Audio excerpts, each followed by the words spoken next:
May peace be the guiding light for our event. Please, if you housekeeping chores, please turn your cell phone into a silent mode. And if you have not received this package, if you raise your hands, one of our board of directors will bring it to you. You have not received a package? Okay, there are 3. Okay, you'll get the package in a few seconds. And please hold on to your questions till the very end, and we have a question and answer session at the end. And we have to vacate this room at 3 o'clock, but we can carry the conversation in the lobby right after that. We are honored with the presence of congressmen, leaders from the interfaith community, business, civil society, and Muslim organizations and others. We thank each one of you for being here today. And I want to acknowledge our board of directors who have put in a lot of time to come to this point. While I call the name, if you could just stand up and say hello. Tufail Ahmed, Dr. Ishrat Hussain, Khalid Chowdhury, Khaisar Sharif, Shafiq Khan, Dr. Tariq Al-Gahawri, Sajid Ajmeri, and of course, Dr. Akil Rahman and Ambassador Siddiqui are here right with me. And thank you, Congressman. We appreciate your presence, both of you. And we're going to keep the introductions very short to keep the thing moving. I appreciate the interfaith leaders. I've been on Sean Hannity's show for more than 100 times. People ask me, what do you gain by engaging with Sean Hannity or Fox News? My answer is very simple. I go back to Mother Teresa's quote.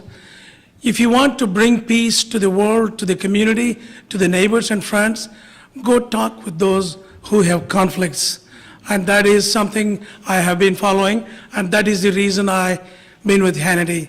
And then they ask, what did you achieve being on this show? And there are many things that we have achieved. One of the biggest, 2 big things we have achieved is, if you remember Sean Hannity show, when he talks radical Muslims, radical Islam, this is his tone. Working with him for 5 years, he said, you are the only Muslim that I know. I can talk with, I can discuss, I can disagree, but still carry a dialogue. And this is the reason I'm honoring you as the only Muslim friend, because I can connect with you. And this is what he had promised, and he has kept up many times. One of them was, instead of using the word radical Muslims, he started tone down radicals among Muslims. I said, that's fine, Sean, and I gave him a salute. And at that time, Congressman Peter King was there, and 25 other right-wing friends were there. I will call friends because they're all good people, except that they don't have the complete knowledge. When they have the knowledge, they will change. And the second thing was the Quran. If you have known, he was bashing Quran every day. But in the last 2.5 years, I gave him a right translation of Quran and said, if there is any trouble with any words you have in Quran, all you have to do is read 3 verses before, 3 after, and you will find it is a very pluralistic text, scripture in Quran. And that has mellowed him down. He has not attacked Quran in the last 2.5 years. Is that the kind of thing we need to do? At American Muslim Institution, we'll continue to engage with fellow Americans, regardless of their affiliation, with a singular purpose: conflict mitigation and goodwill nurturance. As Muslims, we need to do our part in clarifying to fellow Americans that our aspirations are no different than anyone else. So as a group of us, a few of us, American Muslim thinkers, leaders, have come together to form the American Muslim Institution to build a cohesive America where no American has to live in fear of the other. That is our overall mission. As Americans, we are all in this together, conservatives, liberals, Republicans, Democrats, we're all Americans, and we are here to build an America that is safe for each one of us. Now you will hear more about it from our board chairman and the president of AMI. And there, as I said, their bios are in the folder. If you take a look, that explains it. Thank you very much.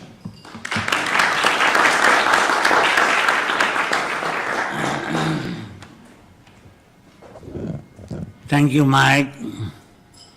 Honorable Congressman Keith Ellison, Honorable Congressman Andy Carson, ladies and gentlemen, my sincere thanks to you all and everyone for attending the most memorable event today. The American Muslim Institution is an organization which seeks to redeem and reclaim the balance of justice and freedom within this country while ensuring the Muslim community is properly represented. Our communities and nation as a whole has endured times of great difficulty at the turn of this century. But I strongly believe Muslim community got a major brunt of these hard times disproportionately. Efforts have been made by numerous think tanks, NGOs to promote awareness and peace, yet we still felt that this organization was needed to fight our greatest fear, simply put, the war against Islamophobia. Unfortunately, the spread of Islamophobia in America, for no fault of her, American Muslim, is spreading like crazy.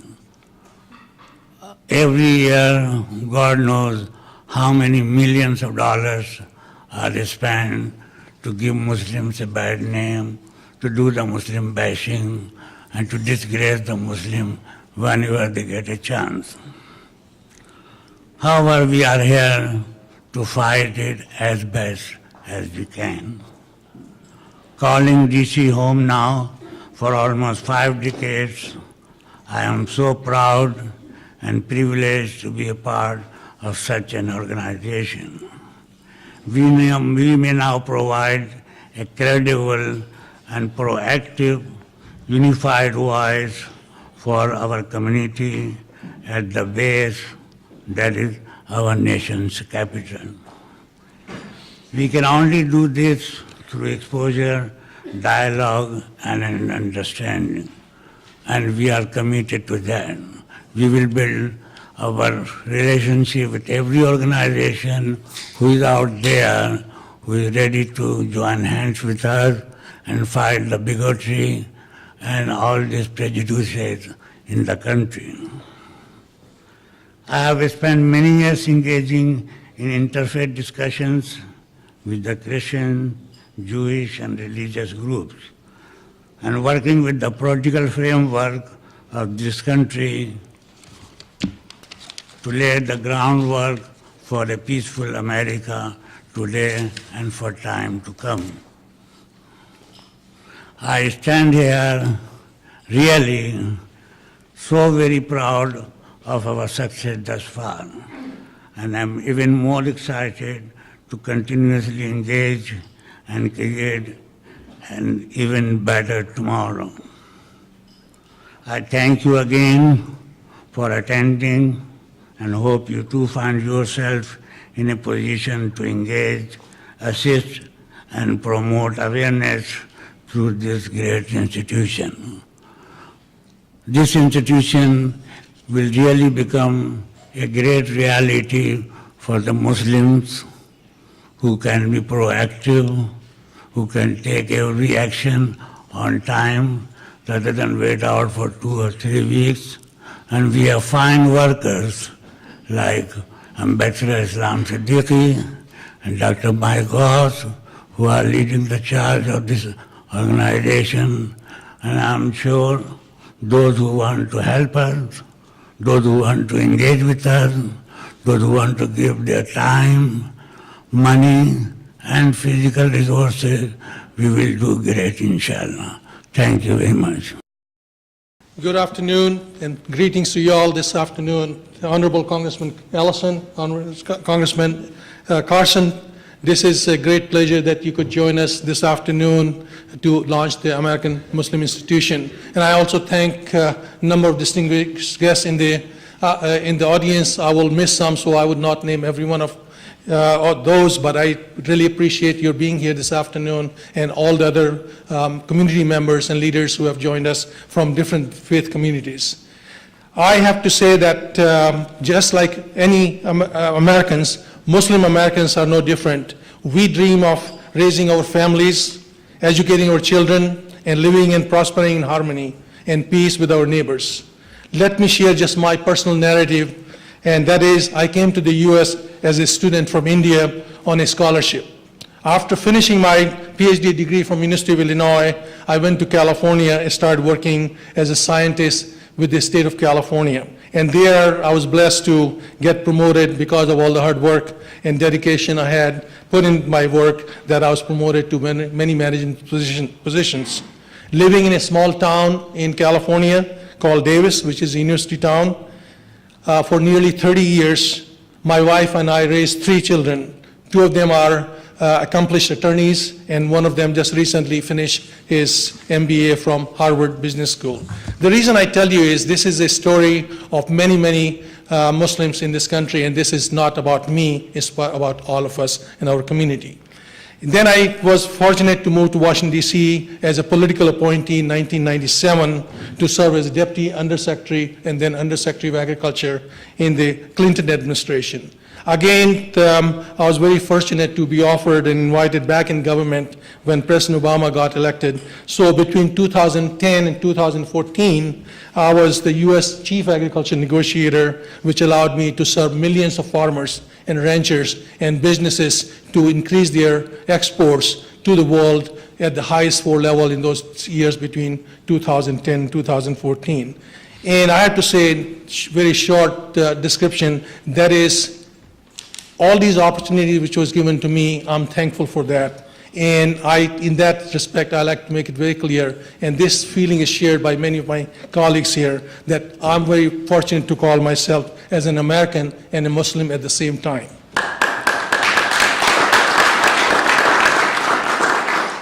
And I'm one of them. There are hundreds, thousands of Muslim Americans who came to this country as immigrants to receive the best education any country has to offer. And we have benefited from that best educational system in the world. And we have accomplished the American dream. And many of you in this room share the same thinking which I am sharing with our invited guests.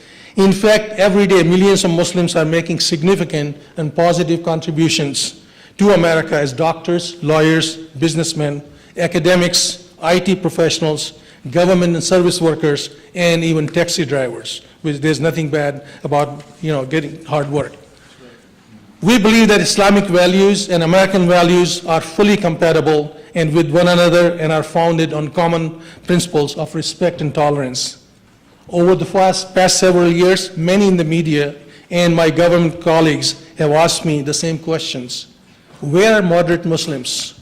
Why are they not speaking out to condemn violent extremism of actions of few in the name of religion of Islam and 1.6 billion Muslims around the world? My short answer is this, that while numerous Muslim organizations and Muslim scholars have condemned these dreadful acts of violence, these which are contrary to the tenets of Islam, we can and should be doing more to speak out. In addition, we should make every effort to brief these decision makers, make them aware of the facts, and they also have a very strong media outreach in terms of reaching out to the media rather than being silent when these crimes are being done in the name of Islam. In the years to come, I envision AMI to be working proactively with Congress, administration officials, other like-minded organizations, and especially the faith community in America, the leaders of faith community, to promote peace, justice, and harmony and to counter Islamophobia. And we could not find a better person than Mike Ghouse, who has dedicated his life working on the issues of interfaith dialogue in the Dallas, Texas area. Now, recently, he's moved to Washington, D.C. I want to make sure that everyone in this room understands that AMI will be a nonprofit and nonpartisan organization, would include both Muslims and non-Muslims who share our values. In short, our mission core values can be summed up by 3 words, and which is 3 M's, I call. I hope 3M company will not go after me in saying what I'm saying. Mainstream, moderate Muslims. This is what we need to get the message that we are organizing AMI to speak out on behalf of the all American Muslims, and especially will be striving to represent the mainstream moderate Muslim values. And you'll ask, what are we trying to do? And very simply, we'll consider our mission to be successful when Americans, among other attributes, start seeing Muslims as their neighbors, fellow citizens, committed to fighting against violent extremism and protecting the homeland. And it's appropriate, as I conclude my remarks, to finish my remarks with a quote from Dr. Martin Luther King Jr. And I start my quote. History will have to record that the greatest tragedy of this period of social transition was not the strident clamor of the bad people, but the appalling silence of the good people. End of quote. Thank you very much. In the interest of time, Mike asked me that I should just, instead of going back to my seat, just do the honor of speaking, introducing our 2 next speakers. Since Congressman Keith Ellison, something has come up, he has to leave early. Mr. Congressman Carson, with your permission, if you're okay, I'll ask Keith Ellison to come first. Congressman Keith Ellison, who represents Minnesota's 5th Congressional District in the U.S. House of Representatives, as a member of House Financial Services Committee, he helps oversee nation's financial services and housing sectors, as well as Wall Street. He also serves on the House Democratic Steering and Policy Committee, which decides committee assignments for Democratic members and sets Democratic caucus's policy agenda. In the past, he served on the House Judiciary Committee and the House Committee on Foreign Affairs. Representative Ellison was elected as co-chair of the Congressional Progressive Caucus for the 113th Congress that promotes progressive promise of fairness for all. He also is a member of Congressional Black Caucus and a number of other caucuses which focus on subjects ranging from social inclusion to environmental protection. Before being elected to Congress, Representative Ellison was a noted community activist and ran a thriving law practice on civil rights, employment, and criminal defense in Minneapolis. He was also elected to serve 2 terms in the Minnesota State House of Representatives. Please join me in welcoming Congressman Keith Ellison.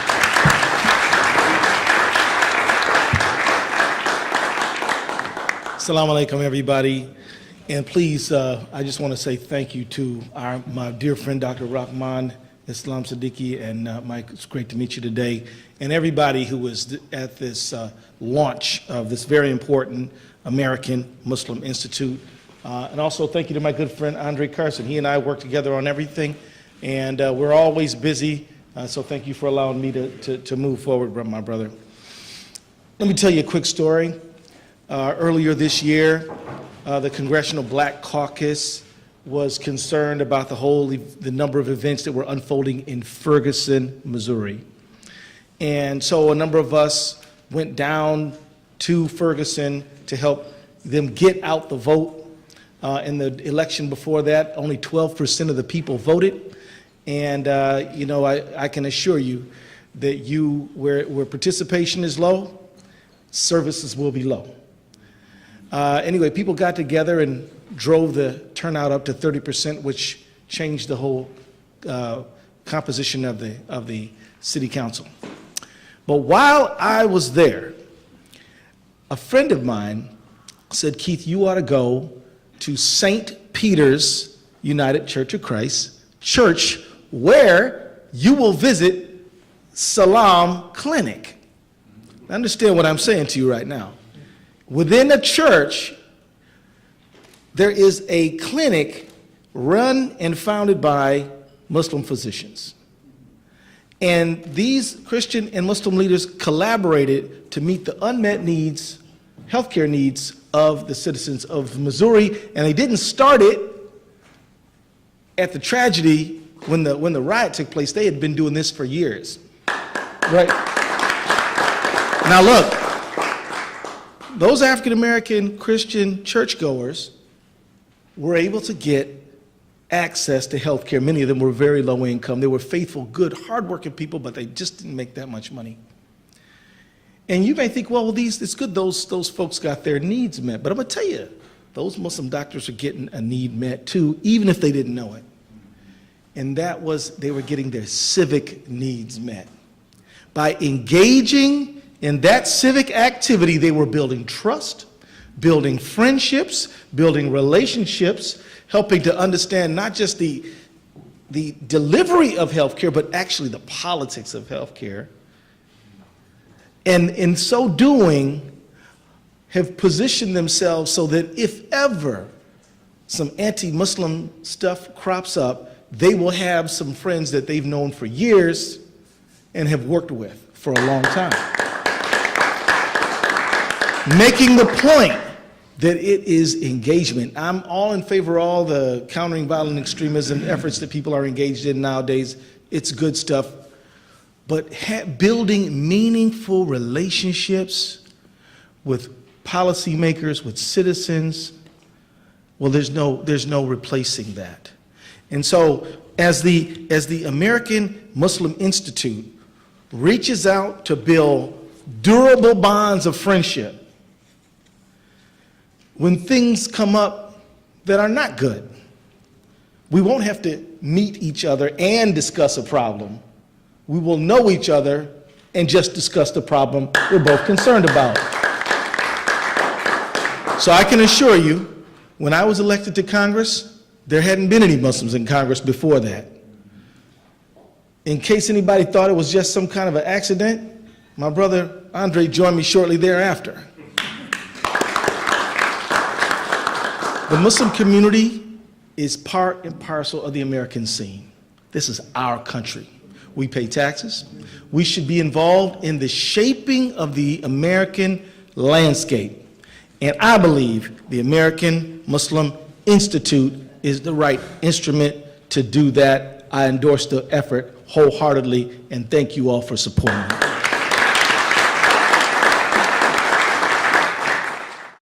Thank you, Congressman Keith Ellison. Now, once again, it's my great pleasure to introduce our next speaker, Congressman Andre Carson, who represents Indiana's 7th Congressional District. First elected to U.S. House of Representatives in early 2008 in a special election, Congressman Andre Carson has established himself as an influential leader and respected public servant, fighting for good paying jobs, economic growth, and safer communities. In the 114th Congress, Representative Carson serves on the House Transportation and Infrastructure Committee, where he is ranking member on the Subcommittee on Economic Development, Public Buildings, and Emergency Management. Additionally, Mr. Carson was selected for membership on the House Permanent Select Committee on Intelligence, which oversees intelligence activities of the U.S. intelligence community. During the 114th Congress, Mr. Carson serves as a senior whip for the House Democratic Caucus, sits on the powerful Democratic Steering and Policy Committee, and is a member of the Congressional Black Caucus executive leadership team. Before taking office, Representative Carson served on the Indianapolis City/County Council, where he worked to improve schools, support local businesses, and promote prosperous neighborhoods for families. Before his career as an elected official, he served as a board member on the investigative officer of the Indiana State Exercise Police and was also detailed to Indiana's Department of Homeland Security as Intelligence Fusion Center. With this brief introduction, please bring your hands together to welcome to the podium Congressman Andre Carson. Thank you, Ambassador Siddiqui. Assalamu alaikum. Consider Ambassador Siddiqui a great friend. Had the opportunity to work with his daughter, who's not here. I saw her sister earlier and her mom, and I've kind of forced myself into the Siddiqui family in a sense. Good people. Have to thank my good friend Dr. Rahman for his insights, and Dr. Rahman has been a great resource for a lot of members of Congress and legislators because he has empowered his son to carry on the good work of his genius and brilliance, and of course Mike, who we met at the beginning. And you know, when you start mentioning other VIPs in the room, Ambassador, people get upset. So, Ambassador Rasul, I don't want to start mentioning folks because I don't want to upset people. You know? So, Farah Pandith, all of her hard work, I won't mention her. And I certainly don't want to mention Fitra Muhammad because I don't want to get folks upset, but I didn't hear one sister's name mentioned, so I had to throw in the sisters. But I want to thank you all for having me here today to celebrate the creation of the American Muslim Institution. Of course, we know Ambassador Siddiqui's great work with both the Clinton and the Obama administration, and Dr. Rahman's phenomenal work in the biomedical sector. But today's Muslim community is still faced with some very serious challenges, which is why the formation of this great organization is so critical. We're still dealing with issues of racism, profiling, surveillance, violent extremism, and internal debates about the direction of our faith. Now, while we are monotheistic, we know that we are not monolithic. We come from a variety of backgrounds and hold countless opinions about issues of the day, especially the direction of our country, as Brother Keith Ellison highlighted. But one thing is very clear. We need organizations that recognize and encourage the kind of diversity we're talking about. Yes, we have ISNA. Yes, we have ICNA. Yes, we have POCPAC. Yes, we have CARE. We have Emerge. We have one of my favorites, I'll say it, Impact.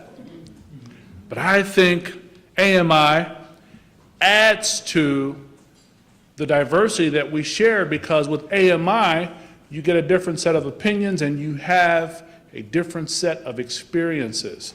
And you have a different kind of credibility. Not that the others are not credible, but I think the organization here today is going to promote dialogue. It will help to dispel a lot of negative assertions that are out there from television pundits about what it means to be a Muslim and what Muslims represent. Of course, we won't agree on every issue. We vary. There are many of us who are liberal. There are many of us who are moderate. Some of us who are conservative.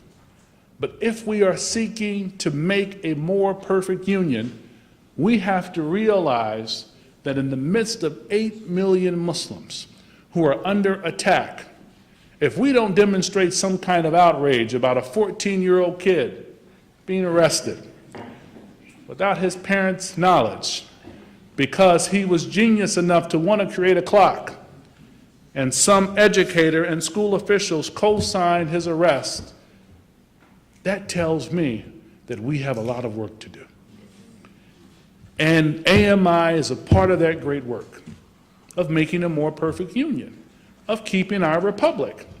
When Abraham Lincoln was fighting and meeting with Frederick Douglass and the abolitionist movement, when Congress failed to do the right thing, it was the sentiment and movement of the people that forced him to free the slaves.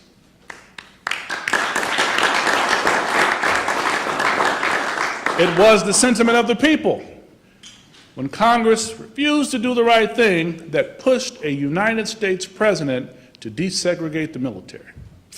It was the sentiment of the people that pushed a U.S. president to sign the Voting Rights Act and the Civil Rights Act.